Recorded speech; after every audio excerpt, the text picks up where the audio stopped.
Voice চেঞ্জের ক্ষেত্রে যদি লেট দিয়ে থাকে তাহলে আমরা কিভাবে ভয়েস চেঞ্জ করব চলো দেখি। লেট মি প্লে ফুটবল, এরকম যদি কোনো সেন্টেন্স থাকে প্রথমে তোমাদের জানতে হবে যে ভার্ব কোনটা।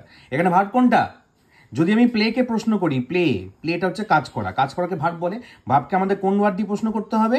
হোয়াট মানে হচ্ছে কি, হোয়াট দিয়ে প্রশ্ন করতে হবে। কি খেলা? তখন অ্যান্সার আসছে ফুটবল, তাহলে এটা হচ্ছে অবজেক্ট। ফুটবলটা কি বলো? অবজেক্ট। তাহলে ভার্বকে হোয়াট দিয়ে প্রশ্ন করে যেটা উত্তর পাই সেটা হচ্ছে অবজেক্ট। ভার্বকে হুম দিয়ে প্রশ্ন, হুম মানে কাকে, দিয়ে প্রশ্ন করে যেটা উত্তর পাওয়া যায় সেটাকে অবজেক্ট বলে। তাহলে এটা হচ্ছে এই ফুটবলটা কি? ফুটবলটা হচ্ছে অবজেক্ট। অবজেক্ট না লিখে আমি ও লিখলাম। এটা অ্যাক্টিভ ভয়েসে আছে, এটাকে আমাদের প্যাসিভ ভয়েসে চেঞ্জ করতে হবে। তাহলে এরকম যদি কোনো সেন্টেন্স অ্যাক্টিভ ভয়েসে থাকে, প্যাসিভ ভয়েসে চেঞ্জ করার নিয়ম হচ্ছে এই প্রথমে অবজেক্টটা প্রথমে আসবে।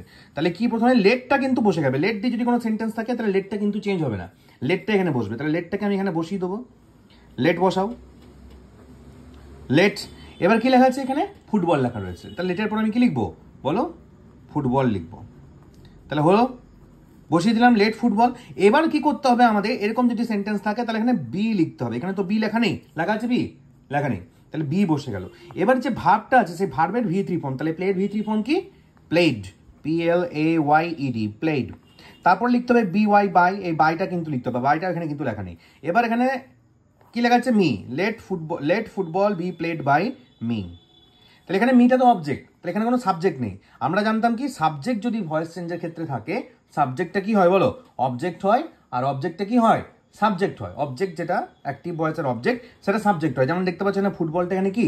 অবজেক্ট। তাহলে ফুটবলটা এখানে বসে গেল। কিন্তু এরকম যদি কোনো সেন্টেন্স থাকে তো এই সেন্টেন্সকে আমরা ইজিলি চেঞ্জ করতে পারবো। যেমন আরো কতগুলো এক্সাম্পল দিই তাহলে তোমরা বুঝতে পারবে। লেট মি প্লে ফুটবল, এবার let him write a letter, মানে তাকে একটা চিঠি লিখতে দেয়া হোক। তাহলে এরকম যদি কোনো সেন্টেন্স থাকে তাহলে কি করতে হবে? এখানে কোনটা অবজেক্ট? ভার্ব কোনটা? ভার্ব হচ্ছে রাইট। রাইট মানে লেখা, যেটা আমরা আমাদের শরীর দিয়ে কাজগুলো করি সেটাকেই ভার্ব বলে। লেখা, হাঁটা, চলা, বলা, এগুলোকে ভার্ব বলে। তাহলে এখানে ভার্ব হচ্ছে কি? রাইট। তাহলে ভার্বকে প্রশ্ন করো, হোয়াট? কাজ করা হয় কি দিয়ে? রাইট মানে লেখা, লেখাকে প্রশ্ন করো হোয়াট? কি লেখা? তার অ্যান্সার আসছে এ লেটার। তাহলে এই লেটারটা প্রথমে বসবে। এখানে দা লেটার থাকলে কি বলতো? দা লেটারই বসতো। তাহলে এই লেটারটাকে আমরা প্রথমে বসাবো, কিন্তু প্রথমে লেট আছে, লেটটাকে কি করবো আমরা? এখানে প্যাসিভ ভয়েসে নামিয়ে দেবো। তাহলে লেট, তারপর কি বসবে? A letter. এবার কি বসবে? লেট, দেখুন এই সেন্টার দেখতে পাচ্ছ লেট ফুটবল, তারপরে কি বসেছে? এখানে বি বসেছে। তাহলে লেট এ লেটার, তারপরে কি বসবে এখানে বলো? বি বসবে। এবার এখানে ভার্ব কোনটা? ভার্ব হচ্ছে রাইট। রাইটের V3 ফর্ম কি?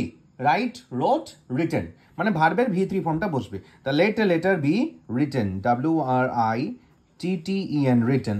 তারপর এখানে BY, বাই, এই বাইটা বসছে। তাহলে এখানে বিও বসছে, বাইও বসছে। এ দুটো কিন্তু এই সেন্টেন্সে নেই। বাই, তারপর কি হবে?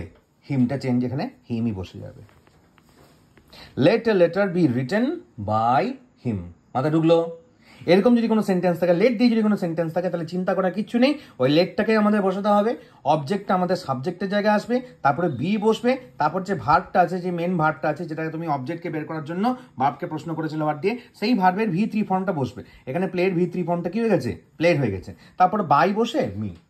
ঠিক আছে? তাহলে এটা স্ট্রাকচার যদি বলতে, স্ট্রাকচারটা কি? তাহলে স্ট্রাকচারটা হচ্ছে প্রথমে আমাদের অ্যাক্টিভ ভয়েস থেকে আমাদের প্যাসিভ ভয়েসে করার জন্য প্রথমে আমাদের লিখতে হবে লেট প্লাস অ্যাক্টিভ ভয়েসে সাবজেক্টটাকে প্যাসিভ, যেটা আছে ধরো অবজেক্ট, সেটাকে আমাদের প্যাসিভ ভয়েসে সাবজেক্ট করতে হবে। তাহলে এস লিখলাম প্লাস, তারপর কি লিখবো? আমাদের বি লিখতে হবে। এটা হচ্ছে স্ট্রাকচার। প্লাস ভার্বের কি ফর্ম বলো? V3 form. প্লাস কি লেখা আছে এখানে? বাই, তারপর কি লিখবো আমরা? এই বাস। মানে এই জায়গায় দেখতে পাচ্ছ এই যে অবজেক্টটা রয়েছে সেই অবজেক্টটা কি হচ্ছে? এখানে বসে যাচ্ছে। এর মধ্যে কোনো অসুবিধা? তাহলে এটা স্ট্রাকচার হচ্ছে let plus subject plus be plus V3 plus by plus object. এই রুলটা যদি মাথার মধ্যে রাখো তাহলে লেট দিয়ে যদি কোনো সেন্টেন্স থাকে সেই সেন্টেন্স চেঞ্জ করতে তোমার কোনো রকম কোনো অসুবিধা হবে না। এটা কি সেন্টেন্স? এটা হচ্ছে ইম্পারেটিভ সেন্টেন্স। কি সেন্টেন্স এটা? ইম্পারেটিভ।